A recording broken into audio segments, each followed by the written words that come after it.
Okay, so let's unpack this because I want you to imagine a scenario. Okay. You're sitting in this sleek, glass-walled boardroom in Tokyo. Right. High stakes. Very high stakes. Yeah. You're pitching a major project. And you deliver a perfectly constructed English sentence. Mm-hmm. And you've translated it flawlessly, like word for word, into Japanese. Oh, okay, yeah. You deliver it with absolutely perfect grammar. Yeah. And the result, it's just a total catastrophic communication breakdown. Oh, man. Yeah. Like you didn't make a single grammatical error, but you still completely failed to get your point across. Which is the most frustrating feeling in the world. It really is. And so welcome to the deep dive, because today we're exploring this fascinating and honestly incredibly frustrating phenomenon. We're looking at what actually separates someone who is merely, fluent in a language from someone who operates at this masterful C2 level of communication. Right, because getting past that intermediate plateau where you have all the vocabulary, you know the grammar inside and out, but something is still fundamentally missing. It turns out that breaking through that plateau is about a lot more than just memorizing flashcards. Exactly. And we're basing this on some really fascinating notes and insights about breaking through that barrier. And I think we need to set the stakes right up front here. Yeah, please do. Because this is absolutely not just some grammar lesson for language learners. Like, language is really just the lens we're looking through today. Right. What we're actually unpacking are these fundamental rules of human psychology and sociology. Wow. Yeah, these principles, they reveal the invisible architecture of how human beings actually connect with each other. So it's way bigger than just getting the verb tense right. Way bigger. Whether you're navigating that high-stakes international boardroom you mentioned, or you're trying to draft a really highly sensitive email to a frustrated client. Oh, the dreaded client email. Right. Or honestly, even just trying to be a better, more supportive listener to your partner, these rules apply across the board. This is essentially a framework for anyone who's trying to communicate effectively without getting lost in translation, even if you're speaking your native tongue. That is such a vital distinction. So it's not about the mechanics of the mouth, really. It's about the mechanics of the mind. Exactly. And to understand that, we have to take a giant step back. Because before we can even begin to look at, what specific words to use, we have to look at where those words are being spoken. The geography of thought. Yes. Our physical and cultural environments, they act as these invisible architects of our speech. So think about living in a wildly fast-paced environment. Like downtown Manhattan. Yeah, Manhattan, or like a chaotic tech startup in Berlin. Right. That environment naturally breeds this deep, deep need for quick, direct communication. Yeah. You just don't have time to weave this beautiful tapestry of words. Yeah. You just want to get your point across to maximize efficiency. But this introduces this massive divide in how humans actually talk to each other. Yeah. Which the source material breaks down as the difference between low context and high context cultures. And this is arguably the single most important framework for understanding human interaction on a global scale. It's so fascinating. It really is. Yeah. So in low context cultures, and the classic examples here are places like the United States, Germany, the Netherlands. Right. Communication in these places is fiercely explicit. People say exactly what they mean. There's no guesswork. Exactly. The demand is right there on the surface. If someone from a low context culture wants you to fix a typo on a slide, they're generally just going to point at it and say, fix this typo. Right. Just do it. Yeah. And there's a historical and geographical reason for this, too. Oh, really? Yeah. Take the United States, for example. It is this massive melting pot.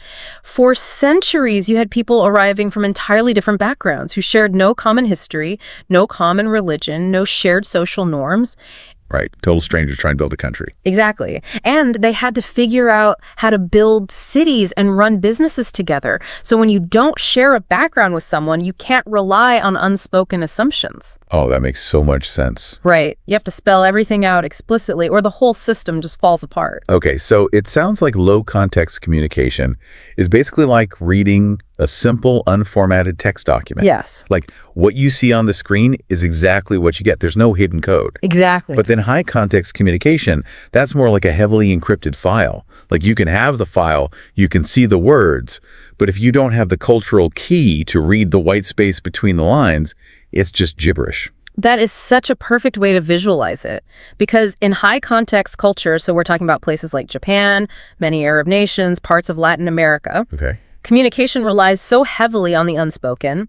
The meaning doesn't just live in the dictionary definitions of the words that are bouncing through the air. Where does it live then? The meaning lives in the situation itself. It lives in the hierarchy of the relationship between the two speakers. Oh, interesting. It lives in the shared history of that culture. Yeah. And crucially, it lives in the silence between the words. The silence between the words. Yeah. I have to pause on that because it's almost musical. Like you're listening for the notes that are not being played. Exactly. Think about a place like Japan. You have an island nation with thousands of years of shared, largely homogeneous history. Right. They didn't need to spell everything out because everybody already knew the rules. Everybody had the key to the encrypted file. Precisely. You know, I actually experienced this a few years ago. I had this colleague from Berlin. Oh, boy.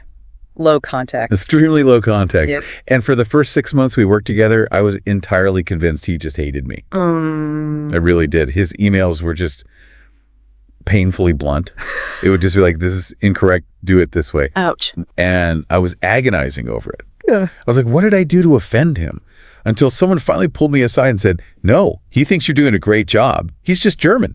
That's hilarious. Ah. But it's so common. I didn't realize it was a cultural feature. Huh. I took it as a personal attack. And if we connect this to the bigger picture, this perfectly illustrates why there is so much friction in international business. Right. Direct translations fail not because the vocabulary is wrong, but because the context is mismatched. Yeah.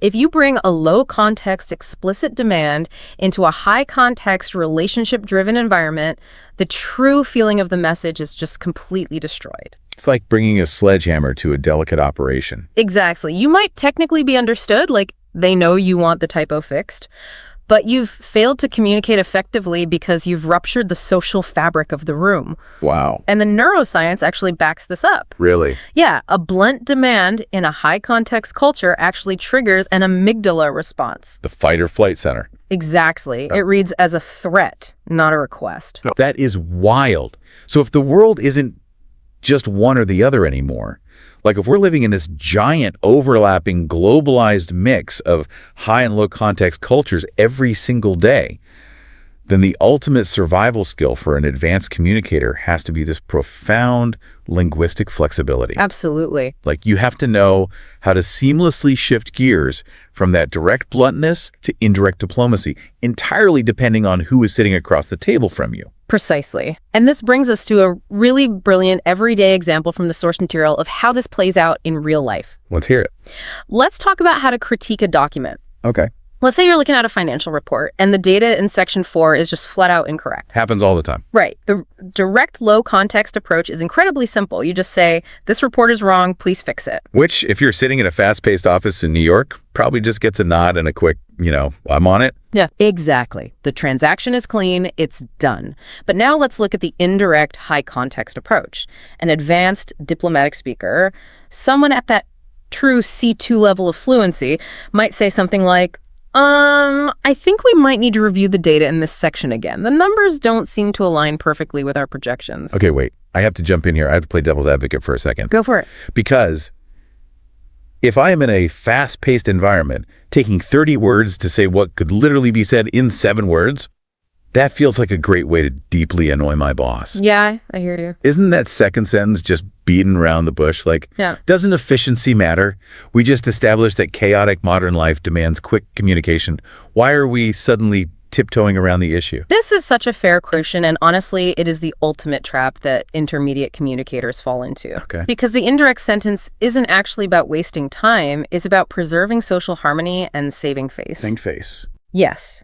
When you use those specific tools of softening language, what linguists call modal verbs, like might, could, or would, Oh, right. and those introductory cushions, like it seems to me that, or I might be mistaken, but Yeah. when you use those, you are executing a highly strategic maneuver. You achieve the exact same result. The report still gets fixed. Right. But you achieve it without triggering that defensive amygdala response in your colleague. So it's not inefficiency. It's emotional efficiency. Oh, I love that phrasing. Yeah. Yes, precisely. That subtlety, that ability to navigate a human error without making the human feel terrible about themselves. Yeah. That is the true hallmark of masterful fluency. Because efficiency of words is entirely useless if the bluntness of those words destroys the trust and the actual operational efficiency of the team. Because if they're mad at you, they're not working well. Exactly. If your colleague spends the rest of the day fuming about how rude you were, you haven't saved any time at all. You've actually lost productivity. Wow. Okay, saving face as a deliberate linguistic strategy, that completely reorients how I look at those phrases. Right. Yeah, I want to take a second here and just pose a question to everyone listening to this right now. Like, think about your own life. Where do you feel most confident speaking? And does your environment change your fluency and your directness? That's a great question to ask yourself. Because are you that direct, fix this report person at work, but then you're the highly diplomatic, we might want to rethink this person at home? Or maybe it's the exact reverse for you. Yeah, for a lot of people, it's the reverse. Right.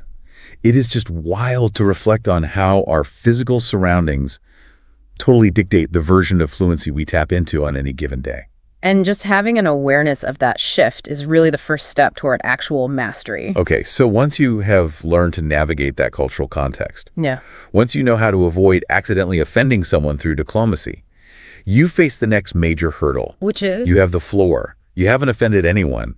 Now, how do you actually capture and hold their attention? Ah, yes. The captivation piece. Yes, because nobody wants to listen to a perfectly polite, entirely boring speaker. No, they don't. And the key to captivation at this advanced level really comes down to two main things from the source material: storytelling and precision. Yes, those two are huge. Let's start with storytelling, because at the highest levels of communication, fluency shines the brightest through smooth storytelling. It really does. Whether you're sharing a past experience, or you're just talking about a daily struggle, or even explaining a vision for the future to your team, storytelling demonstrates this effortless, almost invisible control over the mechanics of language. And specifically how you manage tenses and transitions. Yes. Because the structural hooks that indicate masterful storytelling, they're deceptively simple, but they are the absolute bedrock of narrative. Give us some examples. So we're talking about phrases from the text like, let me tell you about something interesting, or I will never forget the moment. Oh, I love that one. Right. Or looking back, I realized. And my absolute personal favorite for showing resolution and personal growth is, at first I didn't understand, but eventually I figured things out. Okay, here's how I picture this. Those storytelling transitions, they're basically like the suspension system on a high-end luxury car. Oh, okay. Walk me through that. So when you're driving on a bumpy road, a bad suspension makes you feel every single jolt. Right. Every rock, every pothole, you feel it in your teeth. Yeah, it's exhausting. In language, a sudden, unannounced jump from the past tense to the present tense, or like a clunky shift to a totally new topic, it literally jolts the listener's brain. It does. It's uncomfortable to listen to. It is. But with those natural transitions, those at firsts and looking backs, the listener doesn't even notice the individual gears shifting. Right. They don't hear the mechanics of the grammar working. They just feel the incredibly smooth ride of the narrative. That is exactly the mechanism at play. Because by mastering those transitions, you eliminate the mental friction for the listener. Mental friction, yes. Their brain doesn't have to work overtime to figure out, wait, when is the story taking place? Is this now or yesterday? Right. You've smoothly carried them there. Exactly. And that brings us perfectly to the second part of capturing attention, which is precision over complexity. This is such a big one. It really is. Yeah. There's this deeply ingrained misconception, especially among language learners, that to sound advanced, you have to use the most obscure, polysyllabic, complicated words you can possibly dig out of a thesaurus. Right. Like you swallowed a dictionary. Exactly. Right. And truly advanced speakers explicitly reject this. You do not need complicated words. You need accurate words. The examples of this in the notes are so relatable. Like instead of saying something is very important, an advanced speaker scales it accurately. They'll say it is crucial, or it is essential, or it's significant. Right. Or instead of saying a skyscraper is very big, they call it massive or enormous. Yeah. And even with personal preferences, instead of a blunt and slightly, childish, I don't like it, they soften it to, doesn't appeal to me, or it's not really my thing. To use a different analogy here, precision is really about delivering a high-definition experience. When you say massive instead of very big, you aren't just giving the listener raw data, you are painting an immediate 4K picture in their mind's eye. Right. Very big is blurry. It's so subjective. Exactly. The listener's brain has to pause and calculate, well, how big is very big to this specific person? Is it a dog or a mountain? Exactly. But massive has immediate weight and density. It makes your speech vastly more expressive and rich. Yeah. By using the precise word, you are dramatically reducing the cognitive load on the person listening. They don't have to buffer or render the image. You've just handed it to them, fully formed. Which is such a gift to give a listener. It really is. You know, we want to be clear, we want to be vivid, and we obviously want to project confidence in what we're conveying. But here is where the concept of advanced fluency takes a really fascinating turn into something that feels, honestly, entirely paradoxical. Okay, where are we going? Well, it's so easy to assume that being a masterful communicator means knowing exactly what to say at all times. Right. Having all the answers and sounding incredibly confident 100% of the time. But ironically, the final piece of the mastery puzzle from our deep dive today is knowing how to sound perfectly unsure and deeply vulnerably human. This might be the most profound psychological insight we can take away from this whole topic today. I think so too. The ability to articulate ambiguity. Yes. An advanced speaker uses phrases like, I am not entirely sure, but I think, or it is hard to say for certain at this stage. Which feels so counterintuitive, right? Like admitting you don't know something on a language test would feel like a failure. But in the real world, using language to explicitly express uncertainty is a massive indicator of fluency. Really? Yes, it shows that you understand the complex nuances of a situation and that you possess the vocabulary to map out that gray area. It makes your speech thoughtful rather than arrogant. I love that. It's the difference between an amateur who feels, terrified of looking stupid, so they pretend they have all the answers. Right, the fake it till you make it crowd. Exactly. Versus an expert who is so deeply secure in their knowledge that they can comfortably sit back and say, hey, this is ambiguous. I don't know yet. Yes, and this ties directly into the concept of empathy, which the source material describes as the ultimate human skill. The one thing no machine or AI can truly replicate, at least not yet. Exactly. And look at the specific language of empathy. It is all about validating another human being's reality. Give me some examples of that. So it's phrases like, I can imagine how that must feel. Oh, yeah. Or that sounds really challenging. Or I can relate to what you're saying. That's so validating. Right. This is language functioning on a totally different level. It's not being used to convey data or, fix a report. Right. It is being used to build a psychological bridge between two human experiences. It warms the interaction and it creates safety. But let's get very practical about our modern reality for a second here. Okay. Because we live in this chaotic, hyper-connected world, right? We do. We are all constantly overwhelmed. To be human right now is basically just to be stressed out. True. And an advanced communicator needs the vocabulary to talk about that modern pace without sounding like they are having a complete meltdown themselves. Yes, maintaining that composure. So we use phrases from the notes like juggling multiple responsibilities. Good one. Or racing against time. And there. Or my absolute personal daily mantra, hectic but managing. I use that one all the time. It's so good. Okay. And to organize this chaos when speaking, the notes talk about how we rely on signposting. Signpost. Using structural words like first of all, secondly, and in contrast. Yes. But wait, I have another pushback here. Okay, let's hear it. If being an advanced communicator is all about human connection and warmth and empathy, doesn't using rigid structural signposts, like secondly and in contrast, risk making us sound like more of a machine, not less? That's a really interesting point. Right. Like, isn't numbering your thoughts the opposite of warm, vulnerable empathy? It feels a little robotic. That is the paradox. But what's really fascinating here is that the structure actually sets the stage for the empathy. How so? Think about what it's like to listen to someone who is really stressed out and just rambling. Oh, it's exhausting. Right. Their thoughts are chaotic, they're jumping from point to point, and there is zero organization. Right. They're just venting. As a listener, you are expending all of your mental energy just trying to follow the basic thread of the conversation. Yeah, you're just trying to figure out who did what and when. Exactly. You are stressed just trying to understand them. Oh, I see.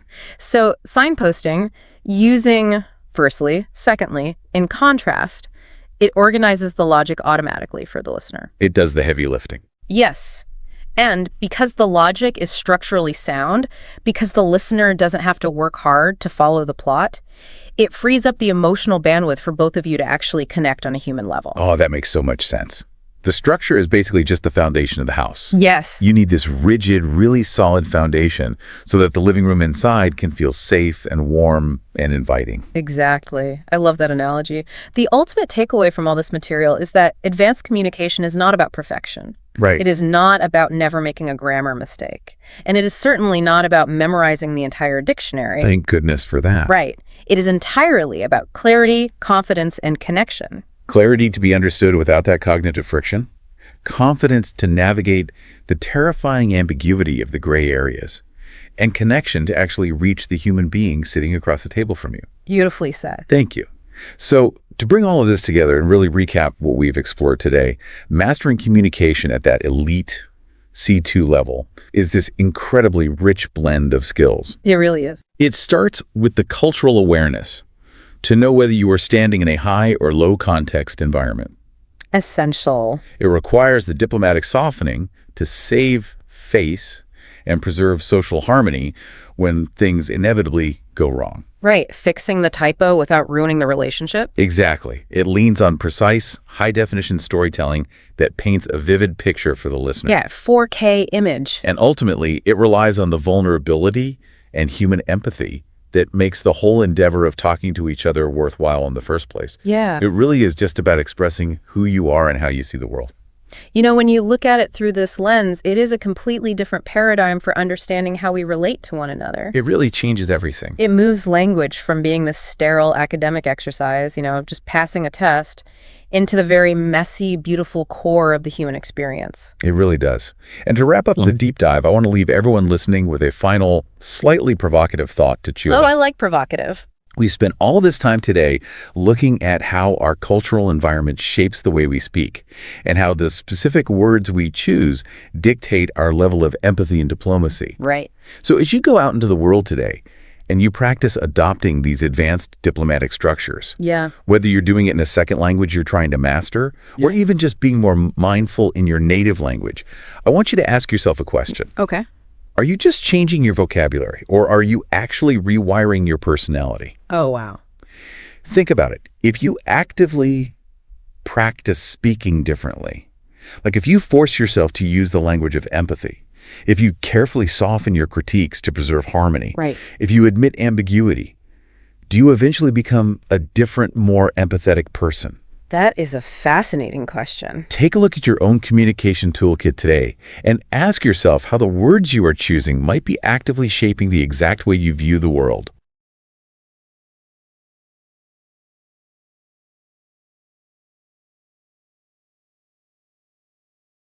Picture this. You're sitting at a table. Okay. Maybe it's a bustling dinner party, with international friends. Oh, yeah. Or maybe it's a high-stakes meeting in a corporate boardroom. Right. The pressure is on. Exactly. And someone across the table is speaking English, and you're tracking perfectly. Like you're catching every nuance, every subtle joke, the underlying tension. You understand 100% of the information flying around the room. You're completely dialed in. Completely. Yeah. But then the conversation pauses. Oh, no. Yeah.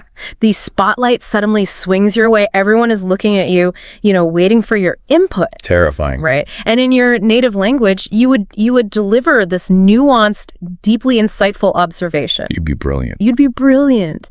But here in English, your brain just freezes. Yeah. You panic, you're sifting through your mental dictionary, and what actually comes out of your mouth is just, yes, I agree. It's the dreaded expressive bottleneck. Yes, the bottleneck. You have all this intellectual capability, right? This massive reservoir of complex thoughts. Mm-hmm. But the pipeline to actually verbalize them, it just suddenly narrows to a trickle. It's so It frustrating. feels like you're trapped inside your own head, honestly. It's agonizing. And I bring this up because I was reading a transcript this week. Okay. It was from an audio program where 2 language educators were breaking down this exact phenomenon. Oh, interesting. Yeah, they were looking at what it actually takes to cross that chasm, into C1 and C2 level fluency. The advanced territory. Exactly, that space where you stop translating in your head and you just start being. Right, just existing in the language. Yeah. Yeah. But they weren't talking about, memorizing flashcards or drilling grammar rules. Right, no past participle drills here. They were decoding the hidden layer of language. The hidden layer. Yeah, the psychological architecture that bridges the gap between understanding a language and actually deploying it as a tool for your identity. So what does this all mean? Yeah, what's the takeaway? It means fluency isn't just about accumulating data. Right. It's about comfort. It's about knowing how to mechanically navigate that split-second space between a thought forming in your brain and the words actually leaving your mouth. Exactly. Which, that requires an entirely different set of cognitive muscles. Does it? Oh, absolutely. The leap from an intermediate level to a truly advanced level, it's fundamentally a shift from passive comprehension to active authentic participation. Okay, break that down for me. Well, think about what your brain is doing when you're just listening. Okay. It's engaged in passive pattern recognition. Right. You hear words, your brain recognizes them, and it pieces together the meaning. It's like reading a map. Exactly. It's highly efficient. Yeah. But when you switch to production, To speak it. right, to speaking, you are suddenly demanding that your brain do active assembly while simultaneously monitoring the social environment. Oh, that's a lot. The cognitive load just spikes. Which explains the brain freeze. Precisely. Your working memory just crashes like an overloaded computer. Exactly. You've opened too many tabs. And what's brilliant about the educator's analysis in that transcript is how they observe advanced speakers handling this exact cognitive load. How do they do it? Well, fluent speakers, they don't just spontaneously generate a complex, raw thought out of thin air. They don't. No. They use structural scaffolding. Scaffolding. Yeah, they use very specific phrases to introduce their ideas, which mechanically buys their brain time to assemble the rest of the sentence. Right. I remember this from the source. They laid out a whole menu of these introductory phrases. Like, if you want to offer a personal view, you start with, if you ask me. Right. If you need to clarify your position, you say, from my perspective. Exactly. For strong conviction, you use, as far as I am concerned. Yes. And for a formal yet personal touch, you'd say, I am of the opinion that... Notice the common denominator there, though. What's that? None of those phrases actually contain the core argument. Oh, wow. You're right. They're purely structural. It's just setup. I look at them like an airport runway for your thoughts. Oh, I like that. Our runway. Yeah, think about it. When a massive 747 is taking off, it doesn't just drop out of the sky and start flying at 600 miles an hour. Right, that would be impossible. It needs that long, smooth strip of tarmac to build momentum. The engines have to spool up. The pilot has to, find the balance. Get the speed right. Exactly. The plane needs a specific amount of time to reach takeoff speed before the wheels can safely leave the ground. That makes perfect sense. These phrases, from my perspective, or if you ask me, they are your cognitive runway. I love that analogy. So, if you're listening to this deep dive on your commute right now, think about your last team meeting. Right. Did you use a runway phrase, or did you just jump straight into the argument and, stumble? Crash on takeoff. Crash on takeoff, exactly. Using a runway gives your brain a crucial 3 or 4 seconds of automated speech. Automated speech, right? To get up to speed. You don't have to think about how to say, as far as I am concerned.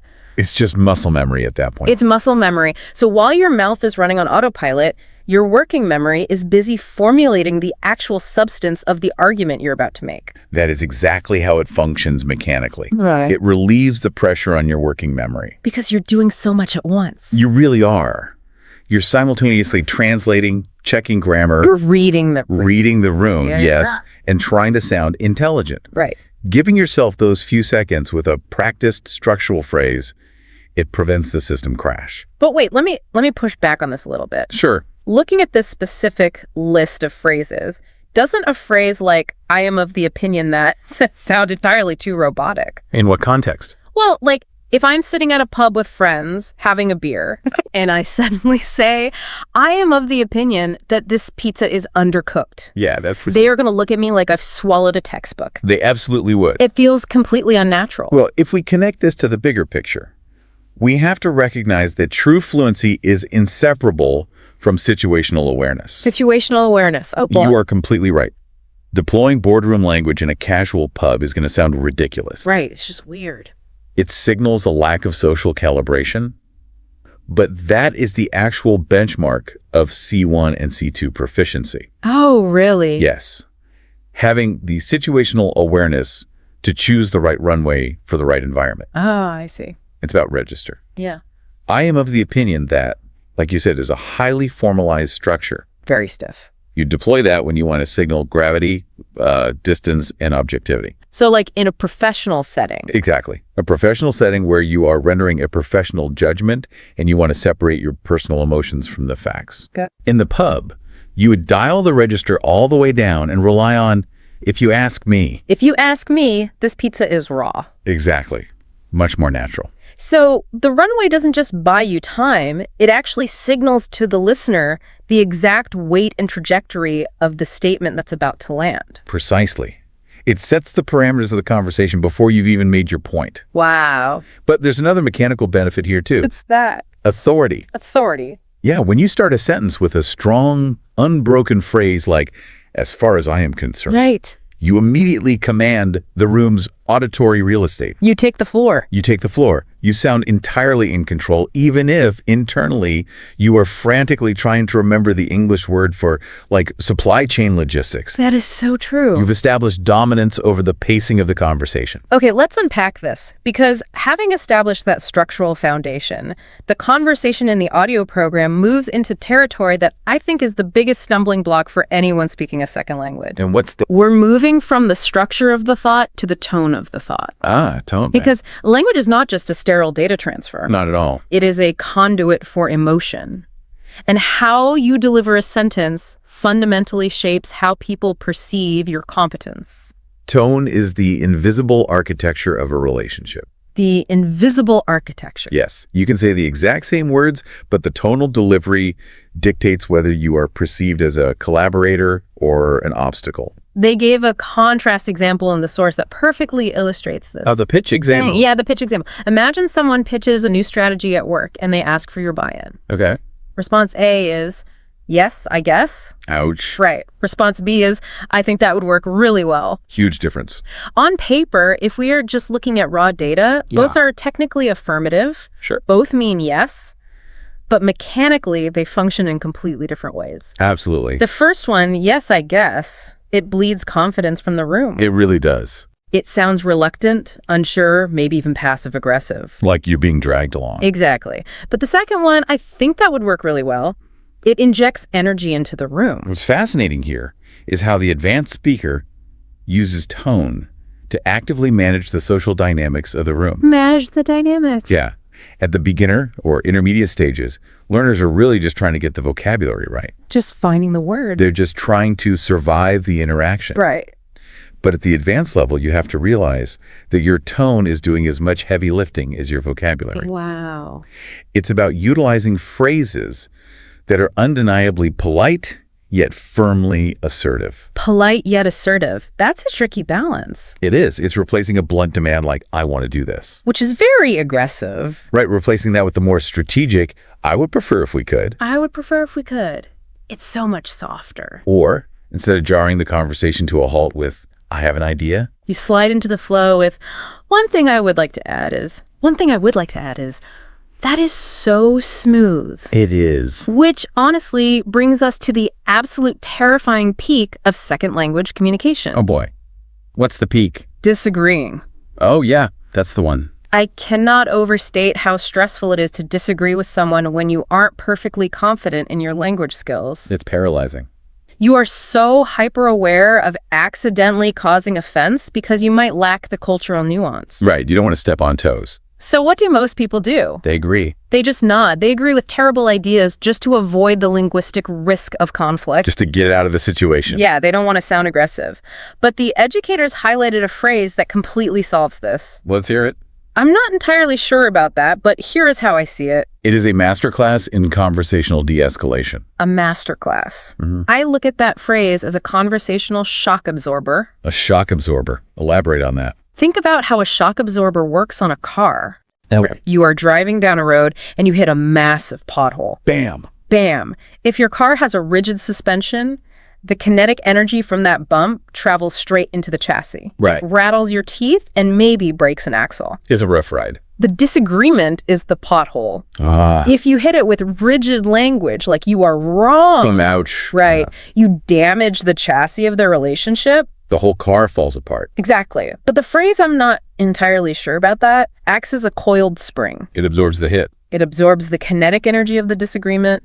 It validates the other person's perspective, gently introduces a margin of doubt, Right. and then smoothly transitions into your counterpoint without losing any forward momentum. The ride stays smooth. The ride stays smooth. That is a highly accurate mechanical breakdown. Thank you. And it really highlights why these polite yet assertive phrases are the hallmark of professional maturity. Professional maturity.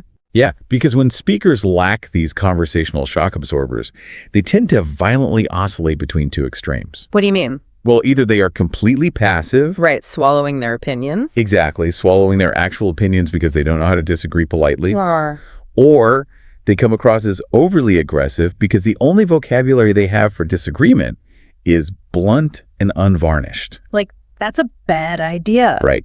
The shock absorbers allow you to occupy the middle ground. The sweet spot. You hold your ground, you assert your identity and your expertise, but you do it without destroying the psychological safety of the room. Man, that is so crucial. So we've established that shock absorber phrases keep you from sounding aggressive when you clash with someone else. Right. But what happens when the problem isn't a disagreement with a colleague, but the sheer complexity of your own internal state? Oh, turning inward. Yeah. Like if you're stressed out of your mind at work, just saying I'm sad or I'm mad doesn't actually solve anything. No, it doesn't. And this is where we move into the concept of high-resolution emotion. This is my favorite part of the analysis. It's so good. It's this idea that basic vocabulary is like a primitive diagnostic light on a car dashboard. The check engine light? The generic check engine light, it tells you something is wrong, like I am stressed. But you don't know what. Right. It gives the mechanic absolutely zero actionable information on how to fix it. Right. Is it the transmission? Is it an oil leak? Yeah. Who knows? But high-resolution vocabulary acts like a professional diagnostic computer. You aren't just giving a generic warning, you are pinpointing the exact mechanism of the problem. It's the strategic application of vocabulary to drive a specific outcome. Yes. Think about the word conflicted. Okay. It's not a particularly complex word to spell or define, No, it's pretty common. but deploying it strategically in a boardroom fundamentally shifts the power dynamic. How so? Well, if a manager asks your opinion on a difficult merger and you say, I don't know what to do. You sound incompetent. Exactly. You sound lost. But if you say, I feel conflicted about the long-term impact. Ooh, that's different. Right. You have framed your hesitation not as ignorance, but as deep analytical thought. Wow. You are holding two opposing ideas in your mind and weighing them. The reality of the feeling is exactly the same, though. That's the trick. You still don't have the answer yet, but the advanced phrasing manages the perception of that reality. It controls the narrative. The transcript mapped out a few more of these high-resolution diagnostic terms. It's like a 64-pack of crayons instead of the 8-pack. Exactly. Instead of saying, I have too much work, you say, I'm feeling overwhelmed. Overwhelmed. Much better. If you want to remain hopeful but protect yourself from failure, you aren't just happy, you are cautiously optimistic. That's a great one. And if a project is completely beyond your current skill set, you say, I am feeling a little out of my depth. That last one is a crucial tool for any professional. But let me challenge that. Okay, go ahead. Because honestly, if someone is truly in over their head at a job, Yeah. isn't it incredibly risky to admit that out loud? You'd think so, right?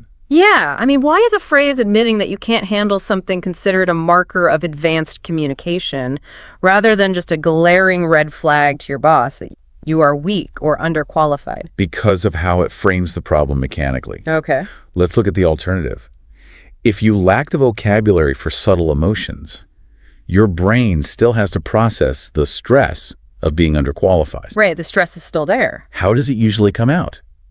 As raw frustration, No. as complaining. Yeah. You might say, this project is stupid. Or the deadlines are impossible. Or you might just go silent and miss the deadline entirely. Which is the worst. And to a manager, those reactions signal a bad attitude or sheer incompetence. Definitely. But when you look your manager in the eye and say, I am feeling a little out of my depth on this financial modeling, you are naming it. you are demonstrating high emotional intelligence. You are displaying self-awareness. So it's not a failure. Exactly. It completely changes the dynamic from a personal failure into a logistical observation about resource allocation. Ah, resource allocation. It says, I understand the goal, I am committed to the project, but I have identified a specific gap in my current capabilities that we need to bridge. That is a leadership trait. It absolutely is. Yeah. It invites collaboration rather than punishment. It's the precision of the language that de-escalates the panic. Precisely. It makes the problem solvable, and the educators paired this emotional granularity with phrases specifically tailored for modern productivity. Oh, the time management stuff. Yeah, things we all deal with.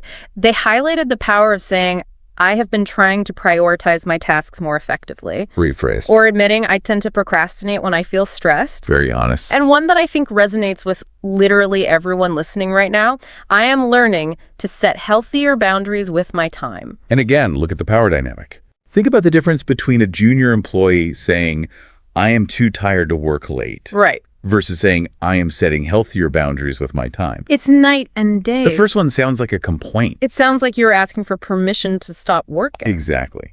The second one is a declaration of professional self-management. A declaration. I like that.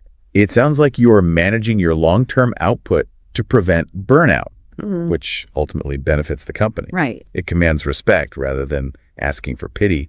So we've looked at how to launch a thought with a runway. Right. How to manage the kinetic energy of a disagreement with shock absorbers, Right. and how to use high-resolution language as a diagnostic tool for our own emotions. We've covered a lot. But all of this has been relatively internal. That's true. The final piece of the C1, C2 puzzle looks outward. Ah, connection. Exactly. Yeah. How do we use advanced language to actually connect with other human beings, and how do we mechanically prove that we are listening to them? This is the ultimate capstone of fluency. The capstone. Because at its core, language is a tool for social cohesion. Right. If you can speak perfectly, but you can't connect, you aren't truly fluent.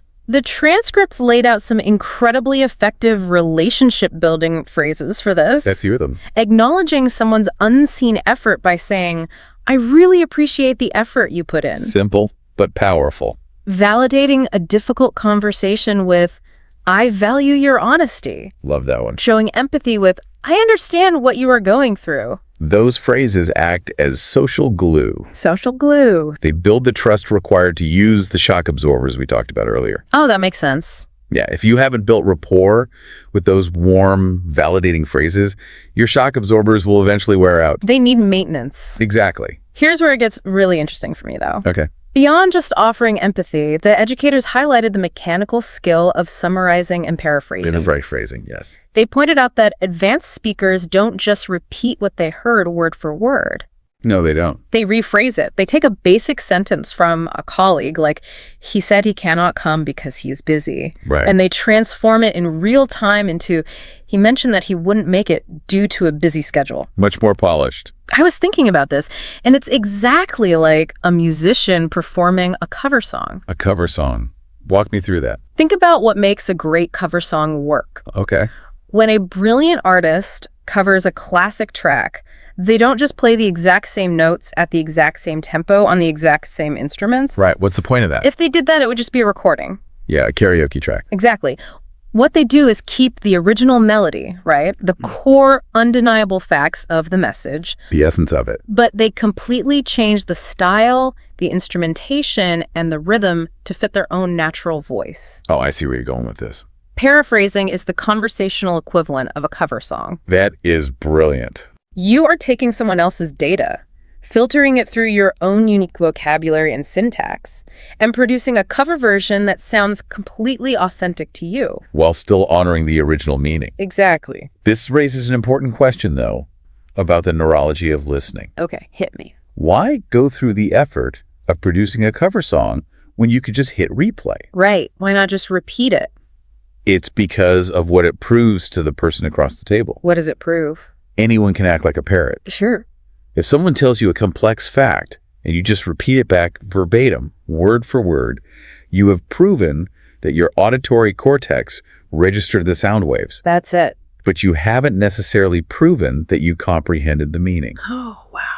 Paraphrasing, on the other hand, is the ultimate proof of cognitive flexibility. Because you have to deconstruct it first. Exactly. To paraphrase successfully, your brain has to receive the raw data, deconstruct the original grammatical structure, identify the core semantic meaning. Right. Search your own mental database for synonymous vocabulary, and then reassemble a brand new grammatical structure that carries the exact same weight. All in a fraction of a second. All in real time. When you paraphrase, you are proving to the listener that you have internalized their concept so deeply that you can manipulate it. You own the concept now. Yes. It proves you aren't just surviving the conversation, you are actively steering it. It's the ultimate compliment to the speaker, really. It is. It says, I listened to you so closely that I assimilated your idea into my own brain. And when you seamlessly combine that cognitive flexibility, turning he cannot come because he is busy into he wouldn't make it due to a busy schedule. When you combine that with the empathy phrases we discussed, you create an incredibly compelling communicative style. It's powerful. You stop being a non-native speaker, and you simply become a highly effective communicator. Which brings us full circle to the core thesis of everything we've decoded today. The big takeaway. The overarching message from those language educators is that achieving advanced English is absolutely not about sounding perfect. Perfection is an illusion. It's a myth that keeps people silent. True fluency is about having the structural tools to express yourself authentically, thoughtfully, and confidently. Yes. It's about building those runways so your brain has time to think. Right. And installing those shock absorbers so you can navigate conflict without fear. It's the shift from treating language as a test you have to pass to treating it as a tool you get to wield. So for everyone out there listening, whether you are deep in the trenches of mastering a second language, or even if you just want to communicate with more precision in your native tongue. Right. It applies to everyone. I want you to reflect on your own daily interactions.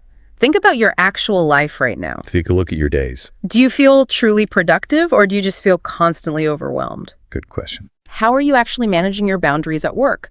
And more importantly, how can you use the mechanical toolkit we've unpacked today?